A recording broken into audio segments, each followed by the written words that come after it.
Map Dad here, celebrating a silver anniversary with a trip to a place often associated with gold rushes of the past. Alaska, the last frontier, a long way from the lower 48, and a chance for Map Dad to get one step closer to seeing all 50 states. Map Wife and I decided to take a 7-day cruise that would begin in Vancouver. An easy and cheap subway ride from the airport to the waterfront station at the end of the line, where we would be staying at the Fairmont, just across from the Canada Place cruise terminal. Vancouver is the second densest city in North America after New York City. An hour after dropping our bags, we had a quick snack at the Gufo Cafe, where I highly recommend the turkey focaccia, before we jumped on board a Land Sea Tours van for a 3-hour tour of the city. It hit the highlights. We stopped at Stanley Park to see the totem poles and the great harbor views. Then it was over to Granville Island, a mix of arts and craft shops, performance spaces, and food. There was a big public market where we shared some seafood chowder and a few Lee's donuts. We jumped off quickly to see the Gastown steam clock, then back to the room to get ready for the next day's adventure. We were sailing on the Regent Seven Seas Explorer in an Explorer suite, which was quite lovely. It had 2 rooms with a sitting area and a bottle of my favorite whiskey ready to go. The bedroom had a king-sized bed and a full walk-in closet.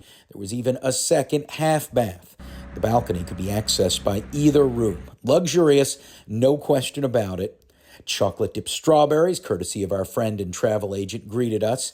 And then it was off to have lunch before setting sail. You know, Map Dad's not shy when it comes to food, so I took on that opening day buffet with gusto.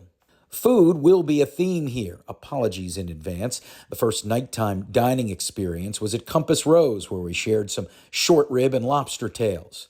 Walking around the ship, we saw the library and the observation lounge, which would become the place to win a few rounds of trivia and wrap up most of our nights with a nightcap.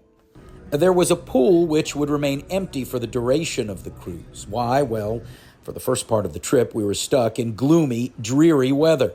Rain and mid-50-degree temperatures meant there wasn't much to see at all as we started with a day at sea. Dinner night 2 was at Pacific Rim, one of the reservation-only restaurants, but no upcharge. Some sashimi, cod, spare ribs, very good. When we finally got off the ship for the first time, it was in the tiny town of Klawock. Not quite ready for prime time as a cruise ship destination. We signed up for a hike and brew tour. It entailed of a short drive to a municipal park with a trail by the water.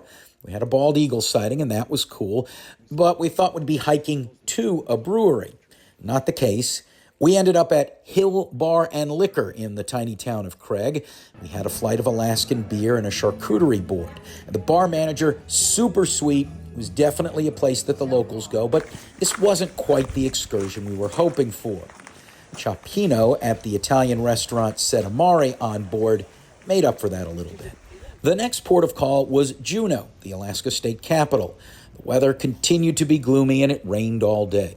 The big disappointment was we were supposed to take a helicopter ride to go dog sledding, which was canceled that morning. So take note, on a cruise, the weather can change your plans at the last minute. A quick walk around downtown Juneau brought us to the state capitol building, closed as it was the weekend, and a city museum showcasing the area's history. A late lunch at Tracy's Crab Shack had us downing $150 worth of crab legs. Quite the expensive treat, but this midday gorging led us to pass on dinner that night. Skagway was our next port of call, where the trip turned for the better, but not without another initial disappointment. A helicopter ride to a dog mushing camp was canceled at the last second. Map Dad wasn't feeling it. The tour operator offered us a refund or an opportunity to take a different flight tour. There was a lovely couple from New York by way of Australia in the same situation. They decided to take the alternate trip, and Map Dad and wife agreed to the same. Best decision of the week. The couple became our drinking and dining partners the rest of the trip, and we ended up on a glacier. Walking on ice, that's been done, but on a glacier, that was a first. Our guide took us on the Meade Glacier to see what were called moulins that carry meltwater from the surface down through the cracks that create what looks like fantastic ice sculptures. Have you ever wondered what glacier water tastes like? Yeah, it's very good. Back in town, a walk along Broadway brings you to the Arctic Brotherhood Hall, covered in 8,000 pieces of driftwood and now housing the Visitor Center. A late lunch was had at the Skagway Brewing Company, where Mapwife discovered a love of spruce beer. The halibut fish and chips were great. Be prepared to wait. Late afternoon, an hour wait time for a table. We did see some clear sky here for the first time in the trip, and that was nice. On the way back to the ship, I made a quick stop at the Klondike Gold Rush National Historical Park for a brief history lesson on life in the 1890s, where Skagway served as an important stop for those seeking fortune in the Yukon. Docking in Hoonah the next day, a trip to go whale watching. We were fortunate to catch a pod of about 5 humpback whales. No moments like in that cinematic classic Free Willy, but still a very cool experience on another overcast, dreary day. We didn't take advantage of the pickleball court or anything else on the sports deck this trip. On the last full day on board, it was as if Mother Nature decided she'd been so cruel to us for the most part and would make amends. We were the first cruise ship of the morning to get up by the Hubbard Glacier, and it was spectacular. It's the largest tidewater glacier in North America. Its face is 6 miles wide. I spent a good hour plus just staring at it. Our last meal would be at the Prime 7 Steakhouse, where it's hard to beat a surf and turf. Now, not to get all uppity, but part of the package for our room was we had butler service, and our butler came by our table to ask if he could have access to the room since the privacy sign was on. We said fine, and when we returned, he'd place rose petals on the bed and balloons in the room to congratulate us on our anniversary. A very nice touch, and the caviar he brought a short time later was also welcomed. One thing to know about Alaska in the summer is that the sun comes up before 4 a.m. It doesn't set until 10:30 p.m. or even later, so keep those curtains closed.